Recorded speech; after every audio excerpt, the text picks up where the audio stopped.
Bonjour à toute la du Claudiusberg et vous allez bien. Aujourd'hui on va faire du... Alors je sais pas si on va dire debunk, mais on va faire du décortiquage de la mise en demeure de Fou Allier vis-à-vis de Psychodélique. Et oui, il y a une grande affaire judiciaire, vous connaissez tous les épisodes, je vous invite à regarder tout ce qu'on a traité, de Cro-Blanc à Psycho, en passant par Fou Allier, en passant par tout le monde, bref, tout un grand drama qui s'articule jusqu'à Serment d'Axe, il y a du Fred de la vie, bref, ça part dans tous les sens. Sauf que là, j'ai fait appel à un juriste qui a consulté avec d'autres experts justement en droit, la mise en demeure de Fou Allier, il est au courant, pour tous ceux qui seraient fans de Fou Allier, il est au courant, Psychodélique est au courant de l'initiative de cette vidéo, pas du contenu bien entendu, et du coup nous allons décortiquer, donner notre avis finalement, enfin le juriste va donner son avis d'un point de vue juridique bien entendu sur l'affaire, et il y aura aussi un petit peu de personnel, et même sur l'avocat du Fou Allier. Est-ce que c'est bien légal tout ça? Est-ce qu'on a bien raison de soutenir l'un ou l'autre? Est-ce qu'ils ne se font pas un petit peu avoir aussi l'un et l'autre, etc. On va tout décortiquer ensemble et c'est parti, on écoute mon juriste anonymisé au niveau de sa voix. Si jamais vous trouvez ça bizarre, c'est tout à fait normal. Je l'anonymise parce que beaucoup de harcèlement, il n'a pas envie de se retrouver dans la sauce, ce qui se comprend tout à fait. Donc de ce fait, vous n'entendrez que sa voix modifiée d'une manière robotisée légèrement.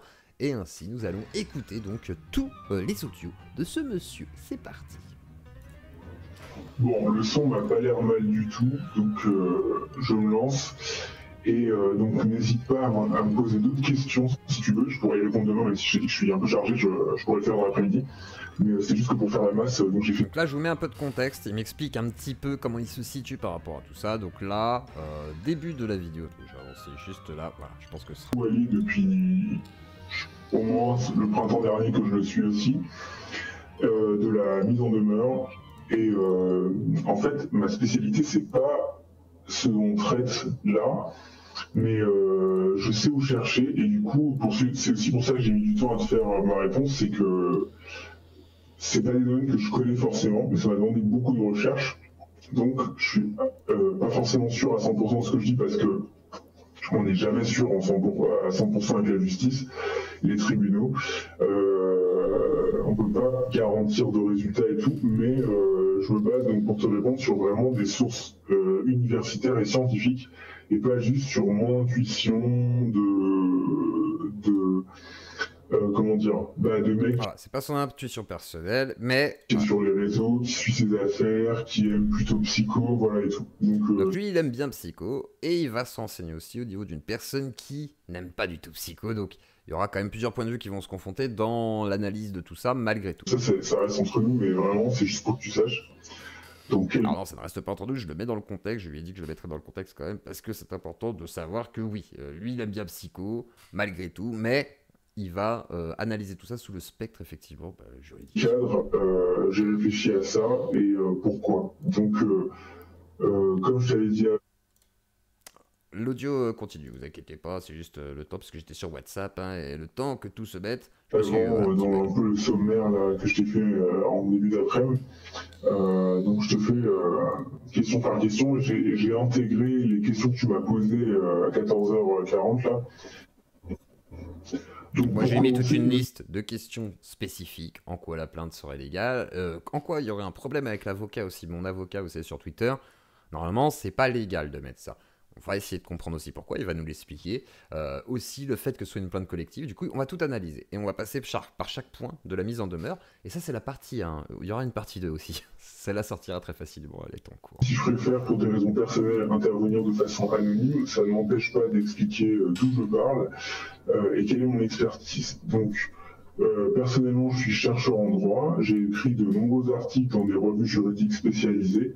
Donc, effectivement, beaucoup d'articles, beaucoup de livres aussi, énormément, et voilà, donc quelqu'un qui est très calé quand même dans son domaine. Mon cœur de métier, c'est d'être universitaire et prof à l'université. Je suis pas professeur de droit, c'est-à-dire j'ai pas un poste fixe. J'arrive en fin de thèse, c'est ma 7e année, donc ça fait 5 ans déjà que j'enseigne le droit à l'université. Et je préfère préciser quand même que mes domaines de spécialité ne sont pas la procédure pénale et les dépôts de plainte et ce qu'on va aborder aujourd'hui. Par contre, j'ai écrit plusieurs livres sur le droit et sur les procédures judiciaires. ce qui est étonnant pour un profil de doctorant en droit, mais voilà, j'ai eu l'opportunité de le faire Et je peux vous dire qu'il a des livres intéressants, mais bon, bref, je peux pas vous en dire plus, mais il a des sacrés bouquins. j'ai beaucoup publié, j'en suis très reconnaissant, très chanceux. Donc voilà, du coup, en fait, je connais bien par ma pratique d'auteur dans des revues spécialisées et chez des éditeurs juridiques spécialisés, les procédures judiciaires, je sais où chercher. En matière de procédure pénale, de dépôt de plainte, de cyberharcèlement. Et donc, pour formuler mes réponses et mes observations aujourd'hui, donc je me suis basé principalement sur mes ressources académiques disponibles via mon université, donc principalement les répertoires d'Alloz, les différentes revues d'Alloz, donc le principal éditeur. Donc à tous les juristes de la ZUC le dit, sortez votre Dalloz pour vérifier les sources et débunker si on a tort et nous dire pourquoi on a tort et nous dire pourquoi on a raison aussi. Si vous êtes des experts, eh bien allez-y. Juridique en France, qui est le plus connu, l'éditeur classique, aussi sur certains jurisclasseurs LexisNexis, donc ça parlera vraiment aux spécialistes, mais donc voilà. Et ensuite, je m'appuie aussi sur l'avis d'un avocat avec qui je travaille beaucoup, et donc comment on se situe par rapport au foyer et psychodélique. Donc concrètement, moi, je suis psychodélique depuis assez longtemps, et donc je préfère le dire en début de vidéo. Je le suis depuis longtemps, j'aime plutôt ce qu'il fait et j'aime bien la personne. En revanche, l'avocat avec qui je travaille n'aime pas du tout ce que Psychodélique fait. Et il a demandé conseil effectivement à cette personne, c'est-à-dire qu'il travaille pas tout seul, hein, et il n'a pas travaillé tout seul sur le dossier. On a pris un petit moment quand même pour bosser tout ça, et on va recevoir d'ailleurs, vous avez le droit, là on doit refixer la date parce qu'il y a eu un petit problème la semaine dernière, et on va donc le recevoir aussi parce qu'il a vu tous les papiers aussi nécessaires pour pouvoir se faire un avis, et on pourra faire une soirée aussi avec un deuxième point de vue, comme ça on aura deux types de juristes spécialisés en droit, qui sont universitaires, qui donnent des cours, machin et tout, et qui pourront du coup donner leur point. Je ne supporte pas son contenu, mais nous sommes d'accord sur les conclusions que je vais te livrer et sur ce qu'on a pensé de cette procédure et de ces multiples plaintes promises contre Psychodélique. Donc du coup, ce qui peut être intéressant dans notre approche, enfin j'espère, c'est que en fait ça allie une approche déjà de quelqu'un qui est avocat, donc qui pratique les procédures devant les juridictions, et quelqu'un qui est professeur, enfin pas professeur mais qui enseigne le droit, et donc qui... Et c'est pour ça qu'il va se permettre aussi quelques critiques vis-à-vis des avocats, parce qu'il n'a pas de devoir de confraternité. Donc effectivement, il va s'autoriser quelques petites critiques. Connaît la théorie et la recherche universitaire, et en plus ça lie aussi quelqu'un qui n'aime pas et quelqu'un qui aime bien Psychodélique. Donc voilà. Je précise ensuite que Psychodélique n'est pas un ami personnel. J'ai eu quelques messages avec lui sur les réseaux sociaux, mais ça s'arrête là. Et donc je ne connais pas personnellement, je ne connais pas sa vie, voilà, j'ai pas d'intérêt spécial avec lui. Donc la suite, c'est parti. Comment en fait j'en suis venu à m'intéresser à cette affaire? En fait, tout part de mon intérêt pour le contenu d'esprit critique sur YouTube et de éthique, qui s'est d'abord manifesté par un intérêt très fort pour la Chandier, et ensuite donc, toutes les chaînes affiliées un peu à cette thématique-là, et donc à cette sphère YouTube-là. Et donc très vite, quand on est dans cette sphère YouTube-là, qu'on les suit, qu'on est attentif, parce que je trouve que les contenus d'esprit critique, de méthodologie scientifique, d'épistémologie manquent un peu à la faculté de droit, et donc j'étais en recherche déjà de vulgarisation sur ces thèmes, et il y a donc plusieurs années, grâce à ces chaînes YouTube que j'ai citées, j'ai eu des sources à lire en termes de méthodologie scientifique de recherche, et ensuite j'ai développé j'ai poursuivi les recherches en la matière par rapport au droit. Et donc voilà comment je suis arrivé un peu dans la sphère YouTube zététique. Ensuite, du coup, très vite, si on suit les polémiques liées à la zététique sur YouTube, on tombe sur la chaîne de Psychodélique, et donc je l'ai suivi comme ça. Et ensuite, sur d'autres thématiques qui pouvaient m'intéresser à un niveau personnel, donc j'ai suivi le contenu de Foyer, et donc je suivais en fait d'abord les deux influenceurs sans sans que leur contenu soit lié en fait. J'ai suivi l'un et l'autre pour son propre contenu, que ce soit psycho ou foyer, et sans qu'il y ait d'interaction entre les deux. Et rien que ça, déjà, ça dit beaucoup sur les communautés aussi. C'est-à-dire qu'il y a beaucoup de gens qui regardent un contenu, peut-être pour se détendre, un autre contenu pour voilà, l'aspect politique, culturel qu'apporte, hein, voilà, ce que ça apporte, tout simplement, personnellement. Et effectivement, les gens ont tendance à croire qu'il y a des communes totalement distinctes. Non, elles sont pas distinctes et elles sont totalement poreuses, au contraire. C'est l'un des problèmes. C'est après que j'ai commencé à les suivre que les interactions sont venues. Et donc c'était à peu près il y a 6 mois que j'ai vu que ces interactions sont venues. Et c'est en fait quand j'ai commencé à entendre parler la tronche en biais, qui s'est préparé une plainte collective contre psychodélique, des victimes que la tronche en biais et que d'autres estiment être le harcèlement psychodélique en ligne, que mon intérêt pro et juridique a été réveillé. Et pourquoi? Parce que, en fait, déjà, une plainte collective, ça ne s'adresse pas contre une personne physique et individuelle. En fait, ça s'adresse surtout contre des entreprises et il faut que les autorités, le parquet, autorisent les gens à faire une plainte collective. Donc déjà, ça m'a intrigué et je me suis dit, mais de quoi il s'agit en fait? Est-ce que c'est vraiment une plainte collective? Est-ce que c'est un abus de langage? Voilà, là, pour le coup, mon intérêt scientifique a été vraiment... ça a commencé à clignoter. Et donc pour conclure sur cette histoire de plainte collective, pour préparer mon contenu, là, j'ai donc eu accès à la mise en demeure que Psychodélique a reçue de la part de l'avocat de Fouallier et des autres plaignants. Et donc l'objet de cette mise en demeure indique bien plainte collective. Or, dans ces vidéos d'explication de la plainte, Fouallier explique que c'est une formulation, une façon de parler, et que ce ne sont pas des plaintes, enfin que ce n'est pas une plainte collective, mais que ce sont des plaintes déposées en même temps, de façon simultanée et conjointe pour attirer l'attention du parquet.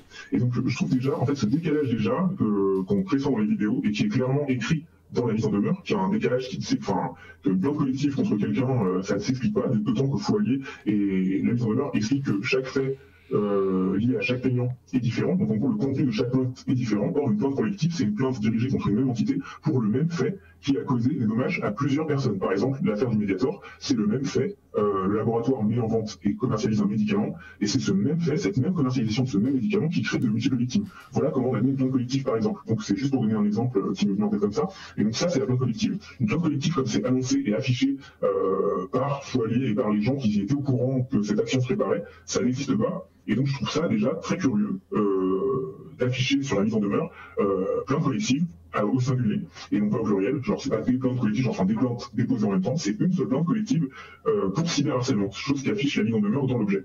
Donc ça déjà ça m'a vraiment intrigué. Et donc c'est un décalage vraiment entre ce qui est dit dans la mise en demeure, ce qui est dit sur YouTube par certains créateurs de contenu et ce qui est la réalité du droit. Ok, donc là on va avoir la suite. Donc, pour conclure sur cette histoire de plainte collective, pour préparer mon contenu, là, j'ai donc eu accès à la mise en demeure que Psychodélique a reçue de la part de l'avocat de Fouallier et des autres. Parce qu'en gros, on a pris contact effectivement avec les concernés, on a demandé les éléments, parce qu'on ne voulait pas se baser sur des choses totalement parcellaires, ou ce qui a été dit, des on dit machin. Donc là, on va vraiment analyser mot pour mot, au détail près, tout en fait. Et effectivement, le but étant dans la deuxième partie aussi de faire la suite, hein, parce qu'on n'a pas terminé dans la première vidéo, là on a déjà 1 heure d'enregistrement par rapport à tout ça, et on vous fera une deuxième vidéo. C'est pour ça que je ne vais pas trop couper pour que vous ayez une sorte de bloc complet de tout ce que va dire notre juriste, et ainsi, comme ça, vous aurez tous les éléments pour vous, et vous ferez votre propre opinion. N'oubliez pas de mettre un petit pouce bleu, liker, clocher, vous abonner si ce n'est déjà fait, et si jamais vous aimez les jeux vidéo, que vous aimez un petit peu tout cela, il y a une chaîne secondaire qui s'appelle pour l'instant Geek Explorer, qui se transformera dans quelques semaines avec un petit peu de visuel et tout. Je vous invite à aller découvrir tout ça, il y a du débat, il y a plein de choses et tout. Mettez un petit pouce bleu, ça fait toujours plaisir. On continue. Plaignant. Et donc l'objet de cette mise en demeure indique bien plainte collective. Or, qu'est-ce que c'est ? La question que je me suis posée pendant les semaines où j'ai préparé cette réponse, c'est dans quel ordre il faut aborder les problématiques multiples soulevées par ce drama YouTube. Est-ce qu'il faut l'aborder d'abord en commençant par est-ce que déjà Psychodélique fait quelque chose d'illégal sur sa chaîne YouTube, ou ensuite, si la réponse est oui ou non, répondre est-ce que la plainte et les plaintes de Fouallier et des autres ont une chance d'aboutir. Donc si Psychodélique fait quelque chose d'illégal, les plaintes ont une chance d'aboutir. Voilà, c'est un ordre logique et cohérent au niveau du droit. Mais sachant qu'il y a plein d'aspects à traiter liées à cette affaire, je savais vraiment pas dans quel ordre répondre. Il faut répondre à la question est-ce que ce que le psychologique a fait est répréhensible, sachant qu'il y a plusieurs choses qui lui sont reprochées, donc des faits de harcèlement en ligne, cyberharcèlement de masse, du revenge porn, détérioration des conditions de vie des plaignants. Enfin voilà, il y a plein d'éléments à aborder. Et ensuite, il y a aussi l'élément de l'analyse de cette plainte en elle-même. Donc en fait, il y a tellement de parties de choses à voir que c'est dur de trouver un ordre. Mais en fait, en lisant la mise en demeure, c'est sur elle que je vais me baser en répondant dans l'ordre de ce qui est reproché à Psychodélique dans cette mise en demeure Et là, sortez le popcorn, sortez du sel, sortez tout ce que vous voulez, du sel de Guérande, là, ça en avait beaucoup. Désolé pour ceux qui regardent cette vidéo, si vous êtes déçus ou pas contents, c'est pas moi qui parle, moi j'ai rien dit. Voilà, moi je mange des gâteaux, voilà, c'est tout ce que je peux faire. Avocat, donc de Foualier, de Lisandry, MJ Fermella, Nessie et un cinquième plaignant, dont j'ai compris qu'il n'était pas médiatisé, ne souhaitait pas l'être, et en plus il n'a pas de pseudonyme qui le désigne dans la mise en demeure, c'est son vrai nom, donc je passerai son nom voilà, sous silence, pour ces raisons-là. Donc voilà, je prends la mise en demeure dans l'ordre, et j'explique ce qui m'a sauté aux yeux et qui m'a paru bizarre, fondé ou infondé, dans cette mise en demeure, rédigée donc par l'avocat des plaignants et adressée à Psychodélique, donc le 10 octobre dernier, donc il y a maintenant un mois. Et c'est parti. Donc la mise en demeure commence par l'avocat qui explique qu'il conseille donc Foualier et les autres que j'ai cités. Il explique qu'il écrit, après qu'il ait été porté à sa connaissance, un certain nombre de faits susceptibles d'entraîner des poursuites pénales et l'ouverture de procédures judiciaires à l'encontre de Psychodélique. Ensuite, il dit, je cite plus précisément, il avère que vous êtes à l'origine d'un harcèlement quasi quotidien infligé à mes clients depuis plusieurs années et par le biais de votre société. Donc là déjà, il y a une première chose que je trouve étrange, c'est que l'avocat ne dit pas que Psychodélique est l'auteur, donc il apparaît qu'il est susceptible d'être l'auteur des faits de harcèlement quasi quotidien infligé à ses clients, mais qu'il est à l'origine d'un harcèlement quasi quotidien infligé à ses clients. C'est une formulation qui me paraît très vague, et donc en droit pénal, pour être auteur d'une infraction, on explique très bien que nul ne peut être auteur d'un délit sans intention de le commettre.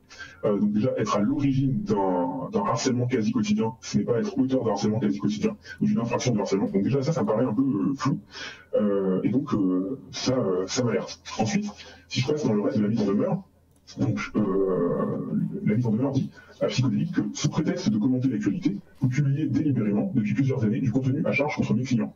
Là, je ne vois pas de qualification pénale. On peut, même en commentant l'actualité, publier délibérément, comme les journalistes le font, du contenu à charge sur des personnes depuis plusieurs années. Là, aucun élément n'est incriminant ou problématique d'une analyse pénale. Se pose quand même la question de savoir est-ce que Psychodélique est journaliste, chose qu'il dit pour plaisanter, mais ce n'est pas une plaisanterie, parce qu'en fait, cette qualité de journaliste, elle est importante. Et oui, là, on va parler de droit de la presse. Là. On va vraiment donc, cette question de savoir qui est journaliste au sens de la loi est importante parce que la suite de la mise en demeure explique, je cite, le processus mis en place par Psychodélique est presque toujours le même. Tout en prétendant se faire le relais de l'information, vous offrez une importante visibilité à des situations conflictuelles impliquant les clients, point 1. Vous exposez leur vie privée, point 2. Et vous orientez votre public à prendre parti contre ces derniers, point 3. Donc, en fait, cette histoire de savoir est-ce que c'est un prétexte de faire le relais de l'information, ça renvoie clairement à la notion de journaliste et de média de presse. Et donc ça, en droit français, cette question, elle est réglée depuis longtemps par la loi du 29 juillet 1881 sur la liberté de la presse, qui précise dans son article 2, est considérée comme journaliste toute personne qui exerce sa profession dans une ou plusieurs entreprises de presse, de communication au public en ligne, de communication audiovisuelle, et il pratique à titre régulier et rétribué le recueil d'informations et leur diffusion au public. Et donc, en fait, pour que quelqu'un soit qualifié de journaliste, il faut que l'essentiel de ses revenus viennent de cette activité de recueil et de diffusion de l'information. Un peu comme moi, quoi. Voilà. Un peu comme moi, par exemple. Je suis journaliste. Je peux dire... Concernant YouTube, on va en parler, mais je peux dire que je suis journaliste, par exemple. Effectivement. Mais en fait, je suis protégé par des lois qui protègent autant des journalistes que des gens qui diffusent de l'information. Et effectivement, de ce fait, par le biais de médias comme YouTube, Twitch, etc., machin, on devient effectivement, malgré tout, par la force des choses, un petit peu journaliste. Mais on n'est pas formé à être journaliste, hein. C'est juste qu'on transmet de l'information et qu'on ne peut pas interdire le fait de la liberté d'expression, par exemple, l'information qui circule, même si elle est déformée, même si elle est moquée, c'est pas illégal. Donc là, ma source, c'est le répertoire de droit pénal et de procédure pénale d'Alloz, plus précisément la partie concernant la jurisprudence liée à la Convention européenne des droits de l'homme en matière de droit de la presse. On nous précise bien dans cet article sous autorité que, compte tenu de l'importance de YouTube comme source de communication et d'information, en bloquer l'accès ne peut se faire qu'en respectant strictement la condition de légalité et de garantie pour ses utilisateurs. Sinon, ça viole l'article 10 de la Convention européenne des droits de l'homme sur la liberté d'information. Et donc, toute cette partie en fait, de l'article explique que Internet, de par la fonction que les plateformes offrent aux blogueurs et aux utilisateurs populaires dans des médias sociaux, est assimilée à celle en fait, de chiens de garde public, et que donc il bénéficie des protections offertes aux médias de presse. Donc YouTube, c'est un média de presse au sens de la loi. Le droit européen des droits de l'homme s'impose en France. Et donc, même si Psychodélique, on peut l'estimer de façon personnelle, n'offre pas un contenu journalistique qualitatif, ni d'investigation, le fait qu'il publie sur YouTube des commentaires de l'actualité, médias, internet, influence, réseaux sociaux, sur YouTube, en fait, c'est une activité qui peut être qualifiée d'activité journalistique professionnelle, au sens du droit européen et surtout du droit français, qui ne nécessite pas d'avoir une carte de presse pour être un journaliste professionnel. Il suffit que l'essentiel de ses revenus proviennent de cette activité en fait, de diffusion d'informations qu'il reprend. C'est parti, continue. Ensuite, il faut savoir, même si Psychodélique exerce une activité journalistique professionnelle, est-ce que ces activités et son contenu n'excèdent pas son droit à la liberté d'expression? Exactement. Et donc, pour le savoir, je lis directement l'article d'Alloz du répertoire de droit pénal et de procédure pénale sur la jurisprudence en matière de droit de la presse. Toutes les personnes, y compris les journalistes, qui exercent leur liberté d'expression, sont tenues de ne pas dépasser certaines limites. Donc des limites qui concernent notamment le respect de la réputation et des droits d'autrui.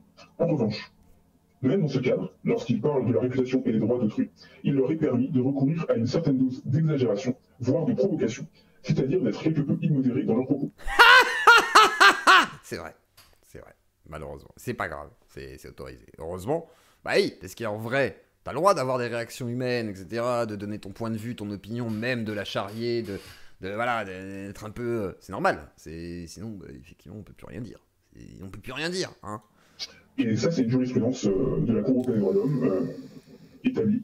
Donc, en fait, quand on commente l'actualité, quand on se livre un commentaire d'informations qui sont publiques, on peut exagérer dans son analyse et être plus virulent, et donc même de provoquer dans le commentaire. Donc là, je ne dis pas que Psychodélique provoque dans ses propos, il me semble que ce n'est pas le cas.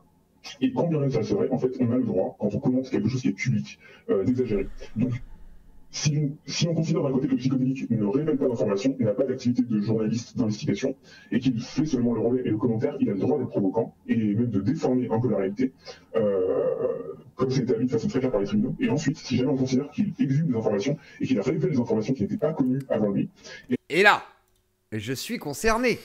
Par exemple, on pourrait dire, j'ai révélé des informations par rapport au leak d'affaire MJ, c'est exactement dans cette affaire-là, dans le cadre. Alors qu'est-ce qui se passe si jamais on révèle de l'information sans forcément avoir enfreint la loi, on peut juste révéler de l'information qui ne serait pas connue au niveau du public. Et en fait, il est un journaliste au sens journaliste d'investigation, il révèle des informations sur des personnages publics. Prochain journaliste d'investigation. Pardon, je me calme, excusez-moi. Et ce que la mise en demeure dit, en désignant toutes les, 4 et 5 plaignants, ce qui est beaucoup, je vois pas ce que ça change d'en oublier un. Ça ne change pas que les 4 autres. Oui, alors ça, c'était la fameuse rhétorique de ah, il a pas cité un, pourquoi il a pas cité un? Bah, je vous demande pourquoi, on peut se poser des questions. Et là, c'est vrai que non, c'est pas un argument, ça fait un peu complotiste. Ah, pourquoi qu'ils ont pas dit que c'était Rothschild derrière? Ah, on pourrait se poser des questions. Voilà, ça fait un peu ça, quoi, comme rhétorique, et c'est pas très cohérent. On est avocat, et que la plainte est, comme c'est formulé dans la mise en demeure,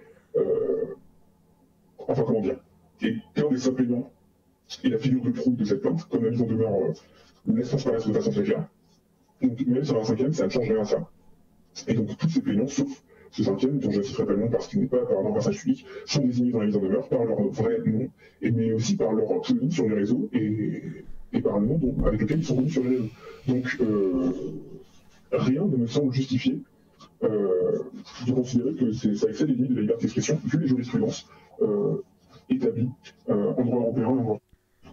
La mise en demeure poursuit en indiquant à Psychodélique que le processus qui est mis en place est presque toujours le même. Tout en prétendant vous faire le relais de l'information, 1. Vous offrez une importante visibilité à des situations conflictuelles importantes de clients, le plus souvent elles-mêmes constitutives d'infractions pénales. 2. Vous exposez leur vie privée. 3. Vous orientez votre public à prendre parti contre ces derniers. Et là, quelque chose qu'on n'a pas vu passer, parce qu'on n'y connaît rien en droit, mais vous allez voir. Là, dans ce qui vient d'être dit, la première phrase, il y a quelque chose de très important, qui est dit par l'avocat sur son client. Vous allez voir, et c'est intéressant d'avoir un juriste pour comprendre ça, parce que là, c'est la subtilité du langage, c'est des choses auxquelles on ne s'arrête pas si on ne le lit pas, Et forcément, lui le voit. Là, dans ce paragraphe que je viens de lire, tout me paraît étrange. Déjà, le point 1, il reprochait à la psychologique d'offrir une importante visibilité à des situations conflictuelles qui impliquent ses clients, admis être des personnages publics, puisqu'ils sont désignés pour 4 d'entre eux sur 5 par leur pseudonyme et le nom connu des réseaux sociaux. Donc, il reprochait d'offrir à ses clients qui sont des personnages publics une visibilité à des situations conflictuelles qui les impliquent et qui sont le plus souvent constitutives d'infractions pénales. Cette formulation semble admettre en l'état que l'avocat reconnaît que ses clients sont auteurs d'infractions pénales et que c'est incroyable. qui offre une visibilité à ces faits-là. C'est très étrange de reprocher à quelqu'un qui est journaliste de fait sur YouTube d'offrir une visibilité sur des infractions pénales qui concernent des personnages publics. Est-ce que ce n'est pas le rôle du journaliste? Et là, c'est intéressant. Là, c'est très intéressant parce qu'on peut se poser la question, effectivement, déjà, pourquoi cette formulation de l'avocat, quoi. Sachant que l'avocat, c'est ce qu'il écrit. Il écrit pas pour rien, donc soit il anticipe aussi. Bizarre, très bizarre. Ça, c'est juste une question que je pose à part. Ensuite, il est reproché d'autres éléments qui ne sont pas constitutifs de l'infraction, des infractions alléguées, de harcèlement ou de diffamation. Le fait d'orienter un public à prendre parti contre les clients de l'avocat, sachant que l'avocat vient de dire que le psychologique offre une visibilité à des situations conflictuelles qui sont constitutives d'infractions pénales.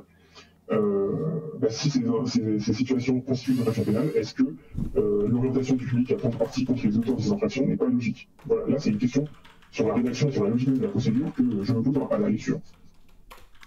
Ensuite, la mise en demeure poursuit en expliquant à Psychologique qu'il a notamment mis ses réseaux sociaux au service d'une campagne de harcèlement et de diffamation menée par 2 individus, Fouaché et Boutacritique, alors que des plaintes ont été déposées contre ces personnes par Fouaillé à la suite de centaines de tweets le mentionnant directement ou indirectement, et que Psychologique leur a, le 20 septembre 2023, offert une tribune sur sa chaîne YouTube principale, ce qui a démultiplié l'écho de l'affaire et par conséquent les répercussions négatives ayant impacté la vie personnelle de son client.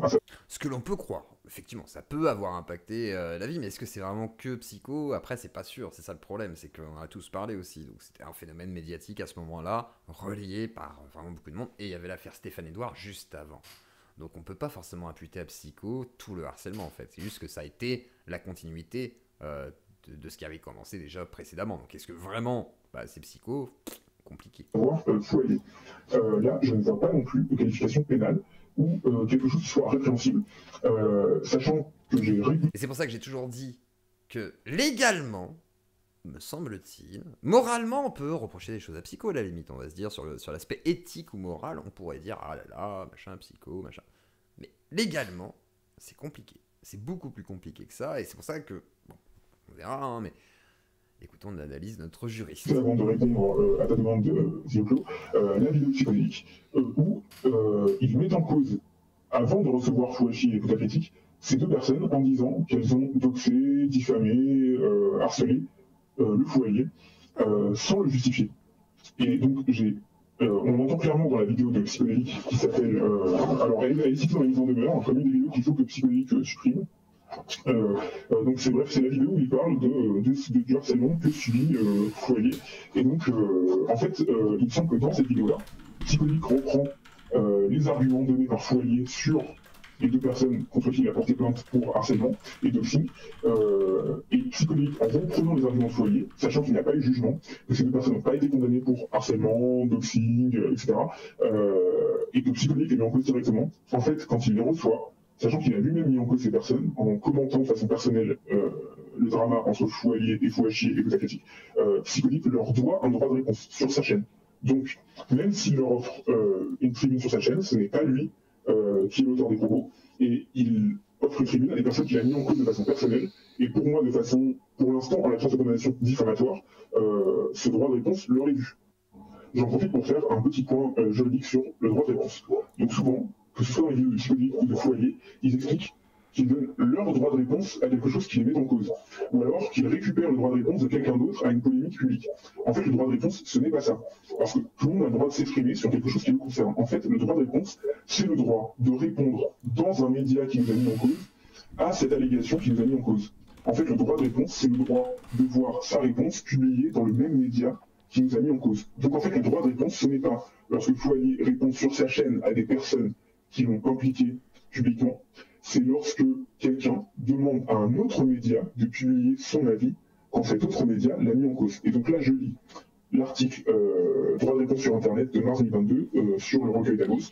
Le droit de réponse sur Internet ne suppose pas l'existence préalable d'un contenu enfermant une attaque ou témoignant d'une intention de nuire à l'individu désigné.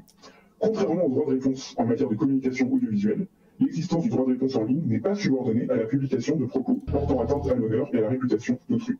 Le droit de réponse sur Internet trouve son fondement dans l'opportunité offerte à une personne mise en cause d'exposer son point de vue, ses explications ou encore ses réserves dans les mêmes conditions que la publication d'origine.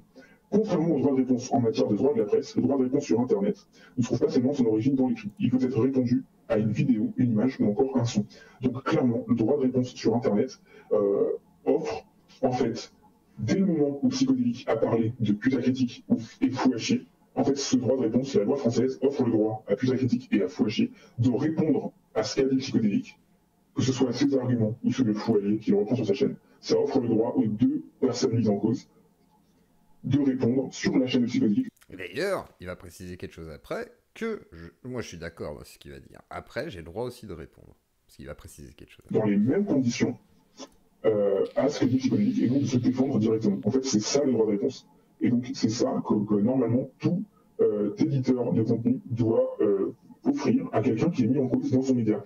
Je rappelle par exemple l'affaire de Yann Moix, qui était allé dans l'émission de Ruquier, On n'est pas couché, et qui avait mis en cause son frère, qui avait accusé d'avoir diffusé à la presse le fait que Yann Moix avait publié quand il était jeune des revues antisémites, racistes, etc. Quand Yann Moix a expliqué que c'est son frère qui était responsable de ça, qui lui en voulait, etc.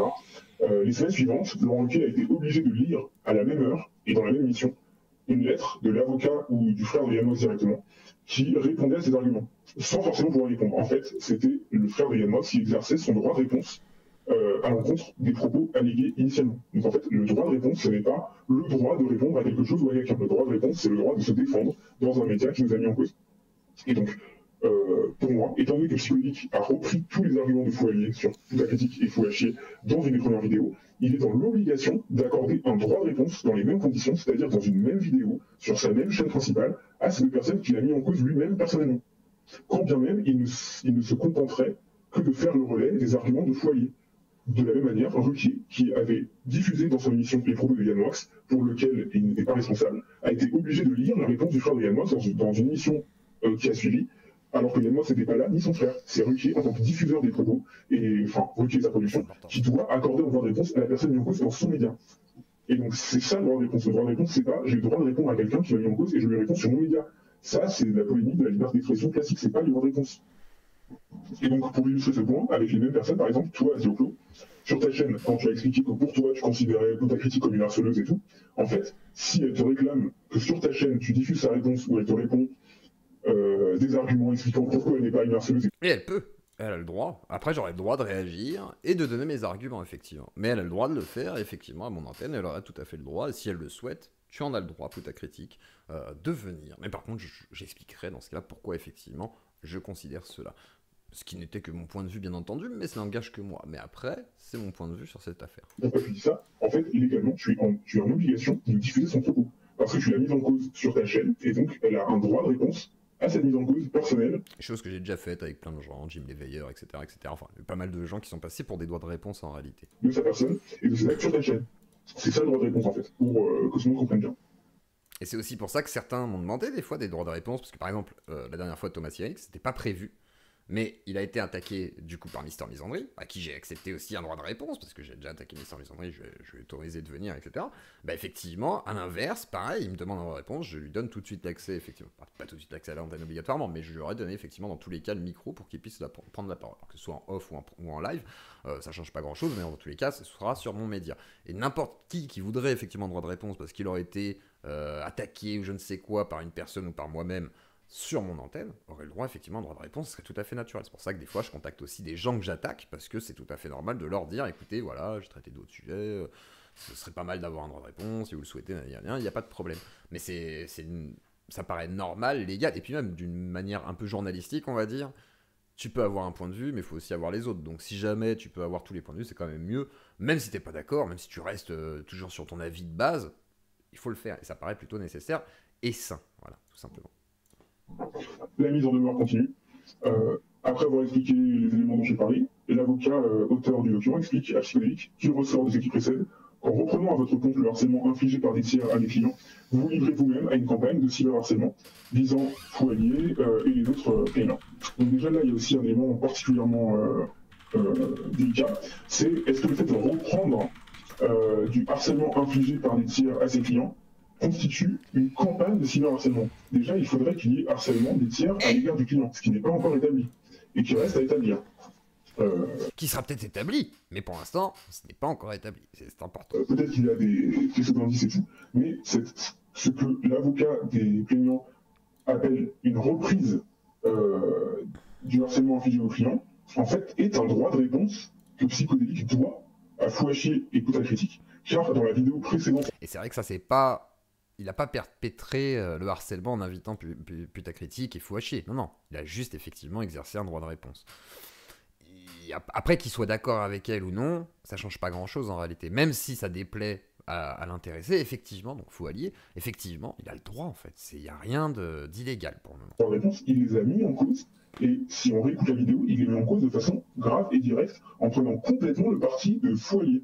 C'est ça qui est assez étonnant. Dans la vidéo précédente. Dans cette mise en demeure et dans ce narratif qui est développé par un avocat. Donc là, si on reprend, l'avocat dit qu'effectivement, il participe à harcèlement depuis le début, quasiment, alors que Psychodélique, même si Fouallier et l'avocat considèrent que mais c'est de l'hypocrisie, il dit qu'il le défend, mais il le défend pas, ça c'est de l'interprétation, c'est du procès d'intention. Factuellement, il défendait effectivement le Fouallier en disant qu'il se faisait doxer, harceler, donc il retransmettait l'information et il n'a pas, spécialement pris parti à ce moment-là, effectivement. Donc, même si le ton est moqueur, qui fait des blagues, malheureusement, ça après c'est une question de format, c'est pas une question de fond. Donc voilà, là je trouve ce point très très surprenant. Pendant que j'y suis, sur les choses étonnantes à propos de l'avocat des paiements. Et là, alors là, attention, alors, on commence à monter, on monte, là petit à petit vous sentez qu'on commence à monter là. Il y a quand même des petits problèmes. Et ben là, l'avocat, désolé mon avocat, mais normalement mon avocat, mon avocat, tu peux pas. Ça déjà de base, non. Non, c'est comme si t'avais Gonalden qui écrivait l'un des grands avocats. Et puis après t'as Moretti, le plus grand avocat. Sinon, tu mets le plus grand, tu mets pas avocat. Non, pas comme ça, parce que la loi elle dit autre chose. Et elle dit quoi? Autant mettre les pieds en place directement. Moi-même n'étant pas avocat, je n'ai pas une obligation de confraternité envers un collègue, puisque c'en est pas un. Et donc je me permets les observations suivantes. Lors de la vidéo de réponse de Fouachier et Écoute à Critique sur la chaîne Psychodélique, Fouachier a expliqué avoir commenté les tweets de l'avocat des plaignants en demandant des critères de qualification du harcèlement en ligne et de l'abus de faiblesse et de la manipulation, etc. Je ne me rappelle pas exactement, mais c'est pas très important. Et donc Fouachier explique avoir demandé ça parce qu'elle a pensé que cet avocat n'était pas un avocat individuel, mais était un service public. Parce que le compte de cet avocat s'appelle Mon Avocat. Et donc j'ai vérifié, le compte de cet avocat s'appelle @Mon Avocat et le pseudonyme est aussi Mon Avocat. Rien n'indique son nom et son barreau d'exercice. Or ça c'est complètement interdit par la déontologie des avocats et ça a été confirmé pour les comptes Twitter et les comptes de réseaux sociaux par des avis du Conseil national des barreaux. Alors si vous comprenez pas au cas où, là, en gros, la personne utilise son statut d'avocat sur Twitter et il le met en avant sans préciser qui il est, etc. Machin. Et normalement, c'est plutôt l'inverse. Il devrait mettre Renaud Camus, avocat pour l'extrême droite. Voilà, ça devrait se passer comme ça. Et là, non. Là, c'est l'inverse. C'est mon avocat, on ne sait pas qui c'est, on ne peut pas vérifier, c'est problématique. Et surtout, ça crée un gros biais aussi chez les gens. C'est-à-dire, avocat, tout. C'est problématique. Écoutons ce que dit la loi précisément. Et donc, normalement, ça, c'est vrai que les avocats ne le diraient pas sur d'autres avocats, car il y a une obligation de confraternité entre les avocats qui sont membres du même ordre professionnel. Mais moi, étant chercheur en droit, n'étant pas avocat, cette obligation de confraternité, j'en ai un peu rien à faire. Et en fait, l'argument de Fouachier, même si, pour dire le fond de la pensée, je pense que cet argument est une mauvaise foi, car la méprise ne me semblait pas... comment dire? Il me semble qu'en regardant l'échange sur Twitter, on ne peut pas faire de méprise. En revanche, l'argument qui est développé par Fouachier est légitime, car un avocat n'a pas le droit de faire ça. On n'a pas le droit de s'appeler mon avocat sur Twitter et en fait être l'avocat de quelqu'un de spécifique. Et donc là, je te donne les références tout de suite de ces éléments-là. La ref. Et donc, pour déterminer que le nom du conducteur de cet avocat est abusif, ou au contraire, le nom du conducteur de la profession, je me base sur l'article 10.5 du Règlement intérieur national de la profession d'avocat, qui explique que l'avocat qui utilise un nom de domaine qui évoque de façon générique son titre d'avocat, ou un titre qui peut prêter à confusion, est interdite. Le site de l'avocat ne peut comporter aucun encart ou bannière publicitaire autre que ceux de la profession. Et ce site et ce nom de domaine doivent comporter le nom de l'avocat ou la dénomination du cabinet en totalité ou en abrégé, qui peut être suivi ou précédé du mot avocat. Et donc ça veut dire que les avocats en fait ne peuvent pas créer un site internet ou une page qui s'appellerait par exemple avocat violence conjugale. Ça avait donné, cet exemple en fait avait donné lieu à une querelle entre Dupond-Moretti et Maître Tomasi, qui est une avocate soi-disant spécialisée dans la lutte contre les violences conjugales, une spécialité qui n'existe pas en droit. Et elle avait mis en cause Éric Dupond-Moretti parce qu'il mettrait une pression par sa présence dans les tribunaux sur les présidents de cours d'assises et sur les jurés. Et Dupond-Moretti avait répondu en faisant une lettre en expliquant qu'il avait cru bien lire les règles et l'obligation déontologique des avocats, et il lui semblait que cet avocat, dont le nom de domaine était avocat de violence conjugale ou un truc comme ça, ne respectait pas ses obligations. Et suite à ça, ça n'a pas été plus loin parce que dès la publication de la lettre de Dupond-Moretti, avant qu'il ne soit ministre, cette avocate a changé le nom de ce site internet. Donc d'ailleurs, je recommande aux gens qui écoutent la vidéo de lire l'enquête de Charlie Hebdo sur le business des avocats et avocates spécialisés dans la défense des victimes, des femmes victimes de violences conjugales, qui se font des couilles, ou plutôt des ovaires en or, sur les cas de ces femmes qui sont mal défendues par des avocates se prétendant exercer une spécialité qui en fait n'existe pas. Donc voilà, je vous conseille cette enquête de Charlie Hebdo de l'année dernière qui est passionnante et qui est vraiment signifiante. Mais donc bref, tout ça pour dire que les avocats n'ont pas le droit de faire ça. En revanche, effectivement, l'article que je cite ne s'applique qu'au nom de domaine site internet. Quid, donc, qu'en est-il des profils sur les réseaux sociaux et sur Twitter? Eh bien, pour l'avocat qui ne crée pas un site internet ou une page de publicité, mais qui crée simplement un compte de mise en avant publique de ses activités sur les réseaux sociaux, il y a un avis du Conseil national des barreaux spécifique à ça, dont une section est consacrée à l'avocat participant à un blog ou un réseau social. Je cite: l'avocat qui participe à un blog ou un réseau social type Facebook ou Twitter en sa qualité d'avocat peut faire la promotion de ses services, mais il doit respecter les principes essentiels de la profession. Une page professionnelle doit faire état de la qualité d'avocat et permettre de l'identifier dans des conditions de l'article 10.2 du règlement que j'ai cité. En gros, donc les avocats, même sur leur page Twitter, s'ils officient en tant que tels, et Fouallier explique bien que son avocat, qui a le compte Twitter qui s'appelle Mon Avocat, répond à Fouachier en qualité de son avocat. Fouallier dit bien dans une vidéo que la réponse ensuite de Fouachier qui demande des précisions sur le cas d'une personne qui alléguerait une fausse qualité, enfin qui allègue une fausse qualité de professionnel de santé pour manipuler des femmes. Donc en rapport à ça, Fouallier explique bien que c'est du pain béni pour lui et son avocat, car Fouachier répond directement à son avocat ces faits-là. Et Fouallier explique bien que Fouachier ne pouvait pas savoir que c'est son avocat personnel. Et en fait, sans être au courant des normes juridiques, déontologiques en la matière, Fouallier exprime bien la réalité du droit. Effectivement, même si Fouachier, et je le pense, est sans doute de mauvaise foi quand elle explique qu'elle pense que c'est une page de service public, en fait, Fouachier a raison. Car effectivement, elle ne peut pas savoir que c'est l'avocat de la personne qui a apporté plainte contre elle. Et donc, en raison de ce principe, cet avocat viole les règles déontologiques de sa profession, y compris les avis consultatifs du Conseil national des barreaux de France. Et donc, pour finir l'article, une page professionnelle d'un avocat doit faire état de la qualité de cet avocat et permettre de l'identifier. Il est dès lors recommandé aux avocats de faire preuve de la plus grande prudence dans leurs propos, notamment lors d'une réponse hâtive sur un sujet houleux ou léger. Donc, un avocat qui répond à une personne qui a fait l'objet d'une plainte de la part d'un de ses clients devrait être identifiable, simplement pour garantir les droits de la défense. On y reviendra plus tard sur le droit de la défense. Donc, voilà. Les vidéos de Fouallier qui expliquent que son avocat a beaucoup de scrupules envers les différents clients, qui ne veut pas tous, enfin les différents payants, qui ne veut pas tous emmener au procès, car pour emmener au procès, il faut des preuves. Encore heureux que pour emmener au procès, il faut des preuves, soit dit en passant. Mais que donc cet avocat a beaucoup de scrupules à faire ça, et qu'il en emmène quand même 10, dont on va voir que ça est très coûteux. Cette plainte multiple collective, qui en fait n'est pas une plainte collective, qui est une dénomination abusive, couplée au compte Twitter, qui ne respecte pas les règles de base de déontologie de la profession d'avocat, que les avocats apprennent en première année à l'école des avocats une fois qu'ils ont le concours, il y a un cours spécifique dédié à ça. Ça a été confirmé par l'avocat que j'ai consulté pour faire ma réponse. Ceci, plus ces trois éléments, me font raisonnablement douter des scrupules de cet avocat. Donc on pourra revenir à la fin sur les avocats dans cette affaire d'ailleurs, car je pense que aussi bien, que tous les avocats en jeu et engagés par les différentes parties sont, comment dire, ne sont pas ne disent pas la vérité à leurs clients. Voilà, je prends des grosses pincettes pour dire ce que je dis, car c'est très délicat de dire qu'ils abusent de la confiance ou qu'ils distordent un peu la réalité juridique. C'est pas forcément le cas. On ne peut jamais être sûr en justice de l'issue d'une décision. En revanche, on peut, quand on connaît la jurisprudence et les avis des universitaires, et quand on les a lus, comme j'ai essayé de le faire le plus objectivement possible, on peut sincèrement douter de non avancés par des avocats à leurs clients dans les affaires. Et quand je dis ça, je parle des avocats des deux parties, qu'il s'agisse de l'avocat de Fouallier et des coplaignants qu'il a alliés à sa cause, ou de l'avocat de Psychodélique. Voilà.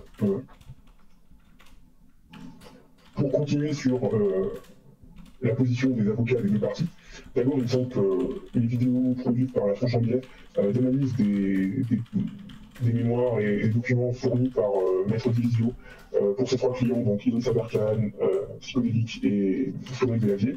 Ces documents, ces procédures au tribunal de commerce me semblent complètement de propos. Surtout, ayant consulté les avocats que je connais qui peuvent officier en la matière, les tarifs dont j'ai eu connaissance me semblent complètement disproportionnés. C'est vraiment très exagéré pour une procédure qui, à mon avis, et à l'avis des avocats que j'ai consultés, et à l'avis des juristes professionnels, pour certains que je connais bien, d'autres non, j'en difficile sur la... Alors là, tous les tarifs sont chers, hein, qu'on soit très clair. Tout le monde est trop cher, semblerait-il. Là, on est sur des tarifs... la Tranche en biais. De notre avis collectif, c'est une procédure qui a très peu de chances d'aboutir. Même s'il y a des jurisprudences du tribunal de commerce de Paris, avec les journaux de presse qui allaient dans le sens inverse, voilà, ça me semble avoir peu de chances d'aboutir à terme. Et par exemple, pour ce qui oppose Tranche en biais et Aberkan, je ne vois pas d'éléments qui pourraient mener condamnation. Pour ce qui oppose Tranche en biais et Delavier, j'avoue que je ne suis pas assez intéressé à l'affaire. En revanche, pour ce qui oppose Tranche en biais et Psychodélique, il me semble voir des propos de la Tranche en biais qui pourraient être constitutifs de dénigrement et enfin... Et oui, malheureusement, c'est ça le problème. C'est dans le texte qu'il avait écrit, il y avait des choses qui étaient, voilà, qui étaient insultantes. Et dans le cadre de la loi, malheureusement, des fois, ça peut rentrer... Alors ça, après, ça va dépendre. Mais ça dépend de l'intensité, j'imagine, de certaines choses. Je ne sais pas à quel point ça peut s'inscrire. Surtout d'injures, comme par exemple le fait que Psychodélique soit trop bête pour pouvoir mettre un pantalon, des choses comme ça, qui sont assez indécentes et qui, pour moi, pourraient être sanctionnables en justice. Alors pour moi, ça me paraît pas sanctionnable en justice. Il aurait dit il est con, à la limite. Mais je crois qu'il l'a dit. mais en gros, le fait qu'il sache pas mettre un pantalon, ça reste une formule, allez, on pourrait dire humoristique. Donc je suis pas sûr qu'un juge tablerait que ce soit vraiment insultant ou dénigrant à ce point-là, je sais pas. À voir. Là-dessus, je suis pas forcément d'accord à 100%. Ah, c'est lui. Ah, pardon, attendez. Faut agir devant un tribunal classique. Juste déposer une plainte pour un agent public. Il faudrait que cette plainte elle soit instruite et tout. En fait, le fait de déposer le tribunal de commerce, ça permet aux avocats d'aller plus vite, de s'éviter l'intervention d'un parquet qui va mener une enquête et donc de multiples étapes procédurales, longues, etc. En fait, ça permet d'aller au tribunal de commerce, ça permet de donner une impression d'effectivité et de vraie mise en ordre de la justice, parce qu'en fait, tout simplement, c'est pratiquement automatique. Et donc, c'est beaucoup plus simple. Mais la vraie procédure pour moi, que Psychodélique aurait dû faire avec un avocat, c'est d'aller pas devant un tribunal de commerce, mais de déposer une plainte, peut-être avec constitution de partie civile, mais pour un agent public. Voilà, ça se tentait. Je suis pas sûr que ça aurait abouti, mais c'est ce qui se tentait beaucoup plus que ce qui a été tenté pour l'instant. Et surtout, ça se tentait pour des tarifs beaucoup moins chers. Donc voilà, mon avis, c'est que Psychodélique est quelqu'un qui a l'air de ne pas connaître le droit, qui a l'air assez effrayé des procédures, et par rapport au contenu qu'il produit et par rapport aux faits divers qu'il traite, on peut le comprendre. D'ailleurs, je note une contradiction dans les propos de Fouallier, car lui-même fait une cagnotte de plusieurs dizaines de milliers d'euros pour pouvoir se défendre correctement en justice contre ce qu'il estime être du cyberharcèlement de la part du Psychodélique. Mais quand Psychodélique explique dans une vidéo qu'il a peur et qu'il n'a pas confiance d'aller en justice et que ça va lui coûter une blinde, et qu'il parle de vendre sa maison, etc., là, Fouallier répond que la justice est gratuite et qu'il suffit à Psychodélique, s'il s'estime victime de harcèlement, de prendre les screens et les captures d'écran et d'aller porter plainte et que c'est gratuit. Donc dans ce cas-là, puisque Fouallier dit ça, je ne comprends pas la démarche et sa cohérence personnelle d'action judiciaire. Ce n'est pas cohérent entre les deux propos. De faire une cagnotte aussi élevée, où il estime qu'il faut un avocat pour bien être défendu et bien représenté quand on est victime de cyberharcèlement, comme il estime en être victime, mais qu'à l'inverse, un Psychodélique qui est attaqué par une seule personne a peur des conséquences de cette attaque, ne connaissant pas le milieu du droit, étant, bon, je pense bien conseillé, quand Psychodélique exprime une crainte, et un état de détresse qu'on voit clairement dans son live de 5 heures, un état d'effondrement, À ce moment-là, Foualier estime qu'il n'a pas à se plaindre, le procès sera long, pour reprendre ses mots exacts, que le procès sera long et que la justice est gratuite, Psychologique n'a qu'à aller en commissariat et déposer une plainte avec escrime. Il y a vraiment une incohérence entre ce qui est fait d'un côté, où on estime que 35 000 euros sont nécessaires pour mener à bien cette action, et ce qui est prescrit de l'autre. Quand quelqu'un explique qu'il pense aussi être victime de cyberharcèlement, ce qui est le cas, je ne dis pas qu'il l'est, il explique qu'il pense l'être, et là on lui dit que c'est gratuit, qu'il a juste à aller au commissariat et s'escrime. Pourquoi Foualier, qui explique à longueur de live et de vidéo avoir tous les skins dans sa possession, il répète ça tout le temps, pourquoi lui ne fait pas la même chose alors? Pourquoi il lui faut autant? Je ne comprends pas, sachant qu'en logique judiciaire et en simple philosophie de droit de la défense, il est plus simple d'attaquer et il est plus nécessaire d'avoir un avocat qui connaît les procédures et les droits de la défense pour se défendre. Donc en termes de philosophie du droit, il est plus cohérent d'offrir une défense équitable et légitime à l'accusé, plutôt qu'à l'attaque, qu'au demandeur et qu'au plaignant. Voilà, donc ça c'est une logique générale que je ne comprends pas et qui ne fait pas sens d'un point de vue de... Je pense que c'est la culpabilité de Foualier qui s'exprime à ce moment-là. Honnêtement, personnellement, moi je pense que c'est ça. Il culpabilise, il sait que c'est un truc, voilà, c'est touchy quand même, qui peut foutre dans la merde psycho, machin et tout. Donc je pense qu'il culpabilise, il dit, oh non mais tu peux saisir la justice, c'est gratuit, voilà, te laisse pas faire. Voilà, c'est ça, c'est son empathie, voilà, c'est comme ça. Philosophie du droit. Et de philosophie plus généralement du droit. Ensuite, sur le fait que la mise en demeure explique en introduction à Psychologique qu'il est auteur et qu'il se livre de façon quasi quotidienne à des faits de harcèlement. Je reprends la page de la formule.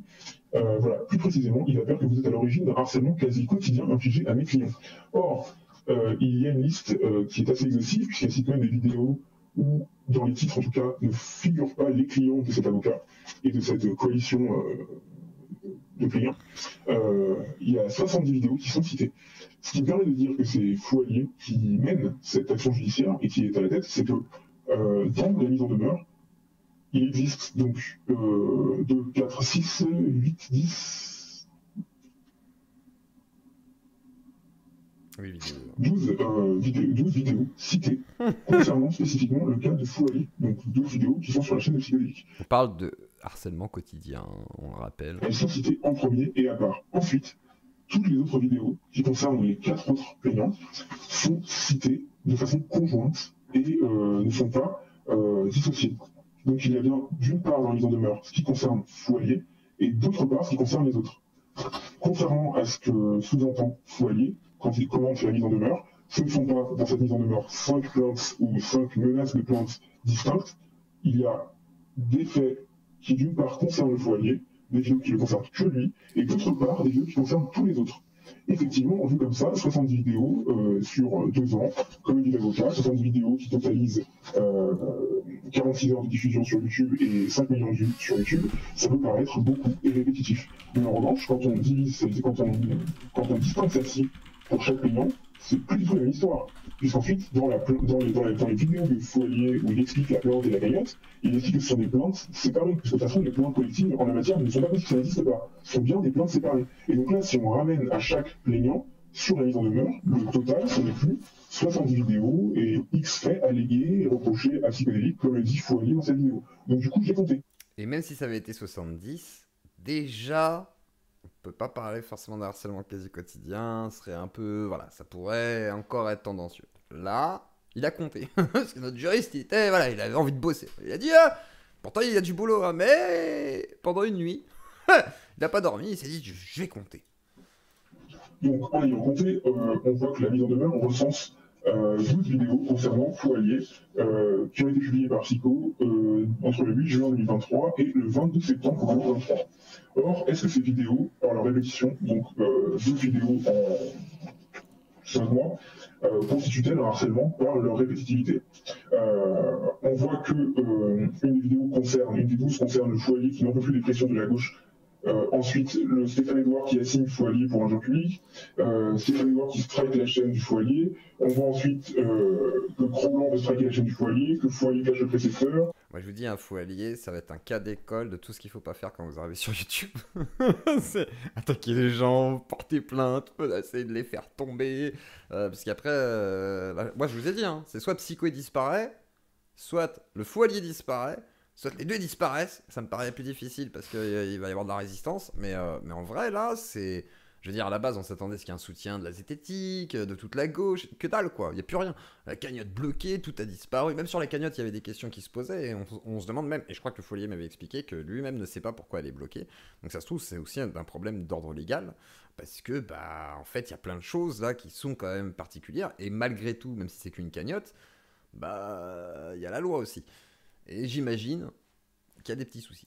Et que ce qui l'a rendu historique, certes, le titre n'est pas. Alors j'imagine, hein, j'ai dit, hein, j'ai pas dit je sais, j'ai dit j'imagine, il y a des petits soucis. Après, moi je ne sais pas, je ne suis pas dans l'antre des dieux, je ne suis pas devin. Flatteur pour Foilier, mais la vidéo de celui ne fait que commenter le contenu de Foilier en apportant plus une réponse à ses propos. Qui lui ont valu des attaques de Frédéric Delavier, il me semble, et qui ont conduit Foilier lui-même à retirer sa propre vidéo et ses propos, qui pouvaient être différents. Pour pas aller en. Voilà, parce qu'il pouvait se prendre un procès. Et en plus inexacts au point de vue scientifique et des publications universitaires, dans la critique que Foilier faisait de Delavier. Donc, pour moi, toutes ces vidéos qui commentent l'actualité médiatique de Foilier, qui est attaqué par Stéphane Edouard, qui a ensuite, Stéphane Edouard fait striker la chaîne du Foilier, Cro-Blanc qui a menacé de striker la chaîne, etc. Tout ça, c'est du commentaire d'actualité, médias internet. Certes, on peut estimer que ce n'est pas intéressant, ce n'est pas national. En attendant, il y a quand même un article dans le Canard enchaîné dans la presse nationale écrite sur cette attaque. Donc, est-ce qu'il faut attaquer aussi Canard enchaîné pour avoir parlé des deux? Donc, déjà, sur ces 12 vidéos, il y a une bonne part qui n'est pas pour moi constituée de harcèlement ou de diffamation. Ensuite, les 6 dernières qui expliquent Frédéric Delavier porte plainte contre Foilier. Frédéric Delavier a bien annoncé qu'il avait porté plainte contre Foilier. Ensuite, Frédéric Delavier s'est rétracté en disant qu'il ne porterait pas plainte, car Foilier s'était excusé dans le message privé, avait retiré sa vidéo. C'est psychologique en ayant relié la parole première de Frédéric Delavier qui avait annoncé porter plainte, ne commet pas de diffamation, même si Frédéric Delavier n'a finalement pas porté plainte. Relayer une diffamation de façon constante en jurisprudence, ce n'est pas diffamer, et ce n'est pas illégal, dès lors que les précautions ont été prises. Donc en précisant que c'est telle personne qui alléguait tel fait, sans le reprendre à 100% pour soi, comme par exemple toi, Zéoclou, tu as pu le faire pour les allégations visant MJ, dont je ne saisis pas toute la portée et tout, mais en ayant par exemple mis en cause certaines paroles, ou en ayant dit sous réserve de validation ultérieure. Exactement. Jusqu'à preuve du contraire et des éléments que j'ai en ma possession par rapport à si, machin, truc chouette, jusqu'à preuve du contraire, ça me semble ça. Ça veut pas dire que c'est vrai. C'est important ça, hein, ce détail, voilà, qu'on comprend, cette précaution oratoire, voilà, est nécessaire. Parce que ça vous permet aussi de préciser déjà d'une que c'est pas votre propos personnel, que c'est, voilà, soit une analyse, etc., voilà, un ressenti, mais malgré tout, ce n'est pas vous. De ces témoignages, en fait ça, même si ces témoignages sont faux, de relayer des faux témoignages, des témoignages qui s'avèrent même diffamation, ce n'est pas diffamé. C'est autorisé en vertu de la liberté. Un peu comme l'affaire des doigts. L'affaire des doigts, c'est pour ça que j'ai dit attaque-moi. J'avais dit Antoine, si tu veux, attaque-moi en justice. Je suis pas attaquable là-dessus, quoi. J'ai le droit de relayer une info. Après, est-ce que c'est grave? Est-ce que c'est moral? Là, c'est autre chose. Ça pose d'autres questions, effectivement, qui sont pertinentes. Et c'est aussi pour ça que j'ai dit, bon, ok, on va l'enlever. Mais on a discuté, mais genre, menacer de plainte pour ça, c'est complètement con. Parce que non, t'es pas attaquable là-dessus, malheureusement. Malheureusement, parce que moralement, ça peut poser, effectivement, mille et une questions. Je l'entends. En fonction des pincettes qui sont prises. Pour poursuivre, dans les autres vidéos listées par les demeure, on nous explique Foilier doxé, voilà, je ne vois pas ce qu'il y a d'harcèlement là-dedans. Ensuite, dans la vidéo où Psychologique appelle à ne pas harceler Foilier, je ne vois pas pourquoi elle est listée aussi. Droit de réponse de Foilier, toute la critique contre le Foilier, la combat psychologique n'est pas juste dans son bon droit, il est dans une obligation qui constitue le droit de réponse. Et ensuite, diffuse même une vidéo qui s'appelle Foilier, son droit de réponse et son dépôt de plainte. Donc là, pour moi, vraiment, la neutralité, et en tout cas, la tribune identique offerte aux deux parties de ce litige qui oppose Foilier et Foilier et toute la critique, psychologique, pour moi, offre une même tribune, de même équivalence à ces deux parties au litige. Que Psychologique ensuite, dans ses propos, commente et estime crédible, légitime de façon différente les deux parties, ça n'est pas un problème, c'est un droit de liberté d'expression, comme Laurent Ruquier a pu offrir à Yann Moix une tribune énorme en lui donnant la possibilité de s'exprimer lui-même sur l'affaire qu'il opposait à son frère, et Laurent Ruquier n'a offert au frère de Yann Moix, mis en cause pendant de longues, je crois plus d'une demi-heure, donc Yann Moix a mis en cause son frère pendant plus d'une demi-heure à l'antenne en direct sur France 2, enfin pas en direct mais en heure de grande écoute sur France 2, son frère, Laurent Ruquier n'a offert qu'à ce dit frère mis en cause une réponse écrite qu'il a lui-même lue et dont on voyait bien que Laurent Ruquier n'accordait pas le même crédit à cette réponse. déjà, ne lui offrant pas la même condition d'écoute. Mais il a diffusé cette réponse dans la même émission, à la même heure, dans des conditions semblables. Eh bien, ça suffit. On a le droit aussi de donner son avis sur... Ensuite, voilà, on a le droit effectivement de ne pas être d'accord, même si on donne le droit de réponse, et même, voilà, moi j'ai reçu des gens pour des droits de réponse, ou voilà, qui expriment leur point de vue, je suis pas d'accord avec eux, j'ai le droit de ne pas l'être, j'ai le droit de pas être sympathique tout le temps à 100%, de manière égale, c'est normal, c'est un avis, une opinion, une façon d'interpréter les choses. Et effectivement, la loi ne condamne pas cela, même si ça déplaît fortement aux gens, et qu'ils disent, oh, oui, mais oh, je suis pas d'accord, hein. Concernant les autres vidéos désignées dans la mise en demeure, donc je rappelle, l'avocat liste d'une part les vidéos qui concernent Foyer et d'autre part les vidéos qui concernent les 4 autres, de façon indistincte. Donc, ce qui témoigne quand même de qui porte cette action ou cette envie de judiciarisation de ce conflit. C'est le Foyer, de façon très claire d'ailleurs, c'est le Foyer qui fait les vidéos pour appeler au don, pour payer son avocat, c'est le Foyer qui a créé la cagnotte. Son nom complet était d'ailleurs visible sur le site Litchi. Voilà, là, même la mise en demeure permet de dire que c'est le Foyer qui gère ça et qui mène ça. Ce n'est pas une diffamation, c'est une analyse objective de ce qui se passe. J'y reviendrai par la suite sur, pour moi, ce qui est une analyse objective, et pas que pour moi, pour les avocats qui sont dans des conseils et qui n'aiment pas le contenu psychologique et qui n'aiment pas même la personne psychologique.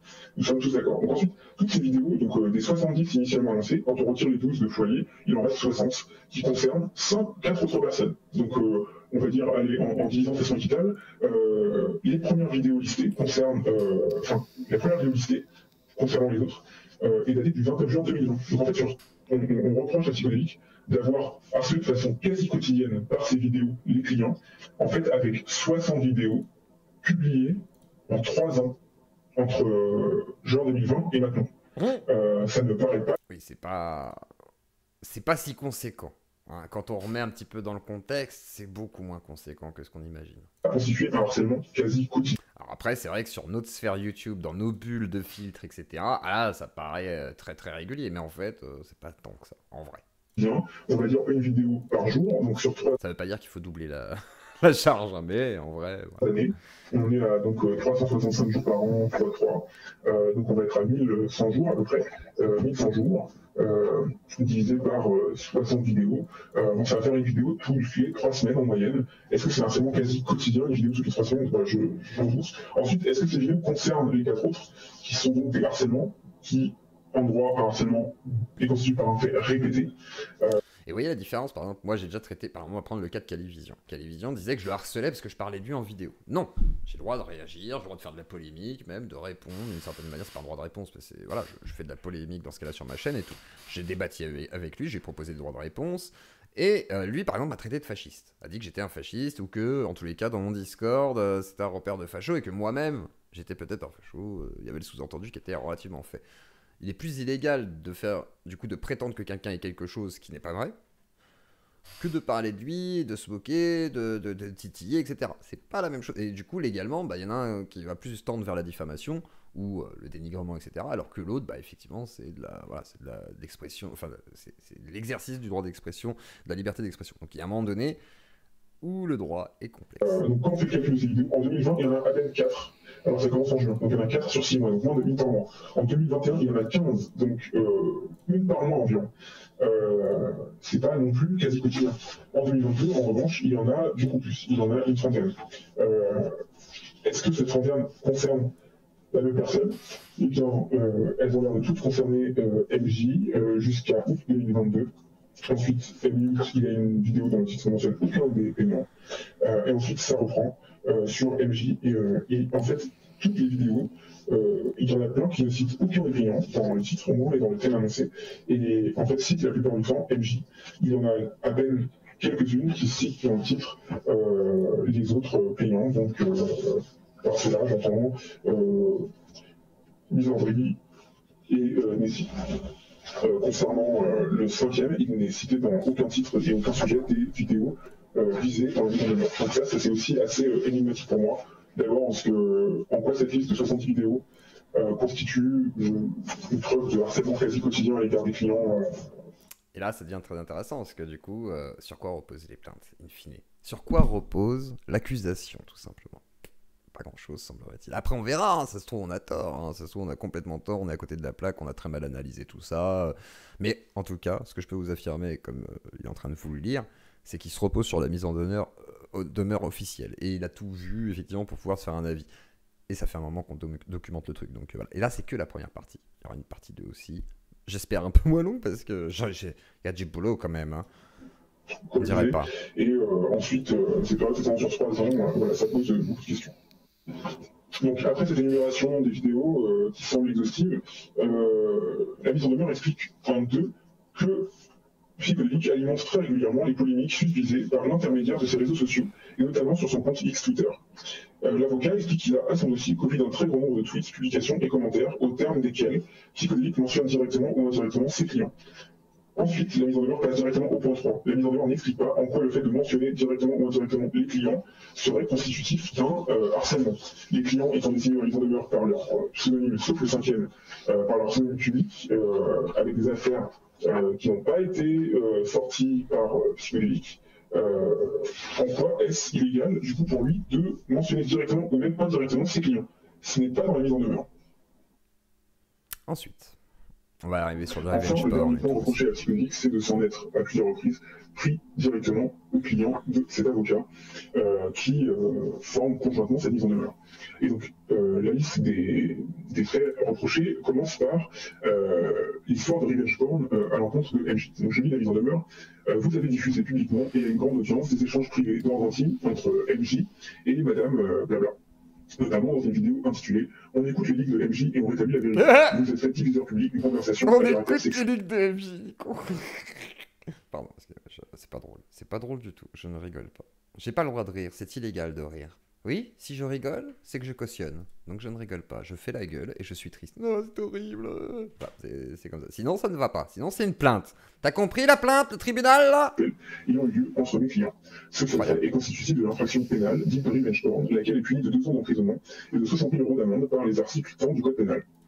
Donc sur ce point, cette caractérisation de revenge porn et de peine encourue est reprise aussi par le Foualier dans ses vidéos, où il explique que de nombreuses jurisprudences existent qui condamnent pour un seul fait de revenge porn des gens à de la prison ferme. Donc cette allégation de Foualier et cette cette insinuation dans la mise en demeure m'ont poussé à aller faire plus de recherches sur ces jurisprudences qui existeraient, qui feraient l'efficace psychologique de la prise en ferme pour le revenge porn qu'il a fait. Donc voilà mes recherches, qui donc je ne suis pas un spécialiste en la matière, donc je me base sur les articles universitaires, sur la base d'Alloz payante, qui est assez chère, réservée aux professionnels du droit en la matière, et donc qui est le site de référence. Donc voilà ce qui est déjà l'infraction de revenge porn. Donc le revenge porn, c'est puni dans le code pénal, à l'article 226-1 et suivant du code pénal, je cite, donc cet article punit d'1 an de prison, 45 000 € d'amende, le fait, au moyen d'un procédé quelconque, volontairement, de porter atteinte à l'intimité de la vie privée de quelqu'un, en captant, enregistrant ou partageant, sans le consentement de l'auteur, des paroles prononcées à titre privé. Donc voilà, ça c'est la base de l'atteinte à la vie privée. Ensuite, il y a eu des ajouts récents à cet article. Et donc, lorsque ce que je viens de dire concerne des paroles ou des images qui présentent un caractère sexuel, qu'elles soient prises dans un lieu public ou privé, eh bien, le fait de révéler cela au public sans l'accord de l'auteur, si c'est un caractère sexuel, ça porte les peines encourues à 2 ans d'emprisonnement et 60 000 € d'amende. C'est ça que le Foualier cite comme peine maximale encourue et peine encourue par les agissements psychologiques. Si j'ai bien compris, ces faits sont encourus parce que Psychologique a partagé des audios d'un des plaignants qui ont un caractère sexuel avec l'une des plaignantes. En revanche, j'ai aussi cru comprendre à juste titre que Psychologique n'a pas lui-même partagé en première main ces leaks. Il n'est que la seconde. Loin de là, très très loin de là. C'était passé par les mains du raton, c'était passé par les mains de, semblerait-il, trop de monde, je crois.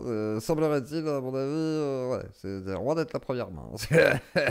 Là, on est vraiment sur le petit bicraveur de quartier qui est en bas, qui tient la tour et qui tient le mur, quoi. C'est là, franchement, c'est le détaillant. C'est en fait la fin de la chaîne. En plus, Psychologique a supprimé la vidéo où il avait partagé cet élément.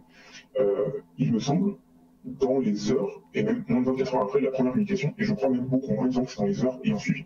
Et donc en fait, ça, après avoir demandé et en avoir parlé à d'autres avocats experts du sujet que je connais, ils m'ont expliqué que ça pouvait rentrer dans le cadre du repentir actif. Il y a des lois en France qui expliquent que si l'auteur d'une infraction, donc d'un délit, là, en l'espèce, exerce un repentir actif, c'est-à-dire qu'il cesse l'infraction de lui-même, parce qu'il a pris conscience que c'était pas correct, le juge doit en tenir compte pour réduire les peines. Donc là, ça, ce sont les vraies jurisprudences qu'on trouve, parce que jurisprudence, ça veut dire quoi? Fouali explique qu'il y a de nombreuses jurisprudences qui condamnent pour un simple fait de revenge porn à de la prison ferme, et que c'est ce que le psychodélique risque. En fait, jurisprudence, ça veut dire plusieurs choses. Qu'est-ce que ça veut dire? Dis-moi tout, mon ami juriste. Donc, le revenge porn, d'abord, jurisprudence, si on prend le droit anglo-saxon, ça veut dire la philosophie du droit. On va voir des livres de jurisprudence, c'est des livres qui vont expliquer la philosophie du droit, comment des principes de la nature humaine permettent de considérer ce qui est juste ou pas, et donc ce qui doit faire partie du droit ou pas. Ça, c'est en droit anglais. Mais en droit français, jurisprudence, ça veut dire deux choses. Ça veut dire d'abord, premièrement, ça désigne de façon générale toute décision de justice rendue par un tribunal, puisque c'est une décision de justice. Donc, n'importe quelle décision de justice que vous trouvez, c'est une jurisprudence. En revanche, quand on parle de la jurisprudence, de façon nominale, ça désigne en fait la décision des juridictions qui s'imposent pour un cas précis. Donc, la jurisprudence, c'est la décision appliquée par les juridictions françaises et qui est reconnue comme telle. C'est-à-dire, c'est pas un simple tribunal local qui l'a dit, c'est des juridictions supérieures, donc les cours d'appel ou les cours suprêmes, cours de cassation, conseil d'État.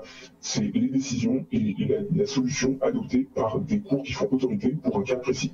Ça, c'est là, quand on parle de la jurisprudence. Donc, quand on dit la jurisprudence en la matière considère et estime que blablabla, c'est que c'est la décision juridictionnelle admise.